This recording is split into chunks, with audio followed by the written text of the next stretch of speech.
La e-santé, donc la santé digitale, c'est quelque chose qui est en très fort développement depuis quelques années et sur lequel la France veut devenir le leader européen. Le numérique, il est passé, on va dire, d'une menace à une formidable opportunité.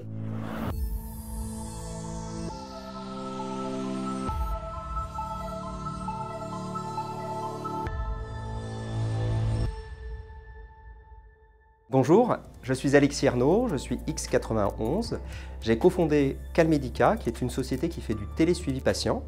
J'ai toujours été intéressé par la santé et la médecine. Mon père était médecin. À la sortie de l'X, en école d'application, j'avais créé un logiciel pour prévoir l'absorption des médicaments à partir d'un modèle in vitro. Et ensuite, j'ai fait un MBA à l'INSEAD et avec le désir de retourner dans le milieu de la santé. Alors, Calmedica, c'est une société de technologie dans la santé. On a un logiciel qui permet de faire du télésuivi de patients. C'est-à-dire qu'on va être capable de s'intéresser à un patient à domicile pour lui envoyer des consignes ou pour connaître son état de santé. Calmedica est né d'une obligation réglementaire de la Haute Autorité de Santé qui demande à ce que les patients en chirurgie ambulatoire soient appelés la veille et le lendemain. Comme vous le savez, il y a une pénurie de soignants, donc c'est très chronophage ces appels. Et on a eu l'idée de remplacer ces appels par un système automatisé qui va envoyer les consignes au patient avant l'opération et qui va lui demander son état de santé après l'opération. Le problème de la santé qui s'est accentué depuis la Covid, c'est la pénurie de soignants et principalement d'infirmières. Et cette pénurie était extrêmement forte à Paris parce que les conditions de logement et de déplacement sont difficiles. Donc on a vu depuis la Covid un nombre de postes vacants à l'hôpital qui a augmenté de façon très importante.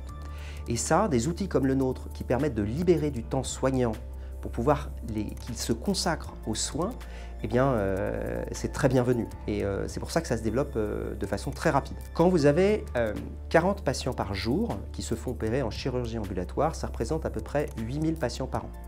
Pour contacter ces patients avant et après l'opération, cela prend à peu près 6 à 7 heures par jour. On considère qu'il faut une infirmière à temps plein pour contacter ces patients. Du coup, ce que l'on fait nous, on va mettre en place un système à partir d'arbres décisionnels qui va contacter les patients par SMS et on arrive à libérer 90% du temps infirmier. Alors, ce temps est utilisé pour plusieurs choses. Déjà, la qualité des soins et d'autre part, permettre de prendre en charge plus de patients, donc on réduit les files d'attente. Le SMS a un autre avantage. Premièrement, il est asynchrone, donc on peut le regarder quand on veut. Il est très court, très bref, donc très clair. C'est un peu le Twitter, c'est-à-dire on connaît les consignes. On n'a pas besoin de lire 3 pages à 4 pour comprendre les consignes de la chirurgie ou on ne passe pas du temps au téléphone juste pour dire « je vais bien », parce qu'il y a beaucoup de gens qui retournent travailler après.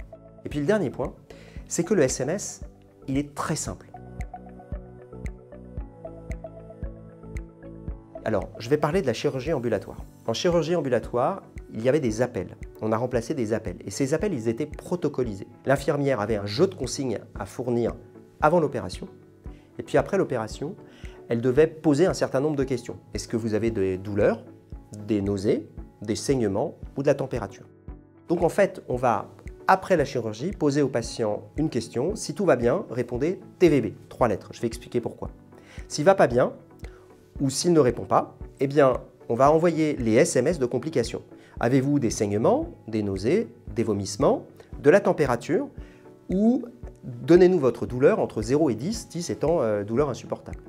À partir des réponses des patients, le système va afficher les conversations dans une certaine couleur en disant à l'infirmière « voilà, tel patient a répondu ça ou ça », tel mot-clé si vous voulez. Et ça va lui permettre de se focaliser sur les patients qui ne vont pas bien. Évidemment, comme il laisse les patients retourner à la maison, très peu de patients vont mal. On laisse repartir les patients qui sont aptes à la rue. Ils ont des scores. Si le patient retourne chez lui, c'est qu'il va bien. Donc, le taux de complication est extrêmement faible, inférieur à 1%. La grande problématique des outils de télésuivi, c'est d'avoir une réponse du patient. Parce qu'elles doivent appeler tous les patients qui n'ont pas répondu. Quand vous mettez en place un outil dans lequel il n'y a que 20% des patients qui répondent, il faut en appeler 80%. Et là, l'outil ne sert à rien. Il complexifie le système parce qu'il faut appeler et utiliser l'outil. Quand vous mettez un outil comme le nôtre en place, dans lequel on a 95% de réponses, eh bien vous n'avez plus que 5% de patients non répondants à rappeler. Et ça, ça se fait très vite. Il y a un deuxième bénéfice. Si vous envoyez les messages à 10 heures, la moitié des patients a répondu à 10 heures et 5 minutes. Et ceux qui répondent en premier, eh bien c'est ceux qui ont envie d'être appelés, ceux qui ne vont pas bien. Du coup, ce qu'on dit à l'infirmière, on envoie les messages à 10 heures. À 10h15, vous allez voir l'interface et vous saurez qui vous devez rappeler. Et puis à 14 heures, vous allez la voir de nouveau et vous saurez qui n'a pas répondu. Et puis, avant de partir et de rentrer chez vous, vous regardez une dernière fois l'interface pour savoir s'il n'y a pas quelqu'un qui a dit quelque chose parce qu'il a besoin d'aide ou il n'a pas compris quelque chose. Par exemple, j'ai pas telle ordonnance, j'ai oublié mon chargeur dans le service, etc., etc. La difficulté, c'est toujours qu'on doit contacter les soignants, les services, les uns après les autres, en leur expliquant le bénéfice, comment ça marche et ce qu'ils peuvent en tirer.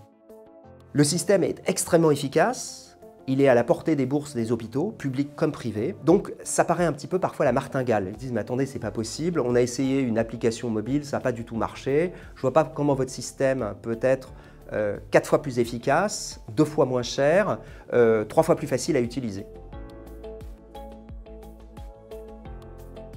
La santé, ça a du sens. Donc ça permet d'attirer des personnes qui viennent là non pas parce que c'est la chose à la mode ou parce qu'il y a plus d'argent ou moins d'argent, mais parce qu'ils veulent faire quelque chose qui a du sens. Et donc ça, il faut jouer là-dessus pour attirer.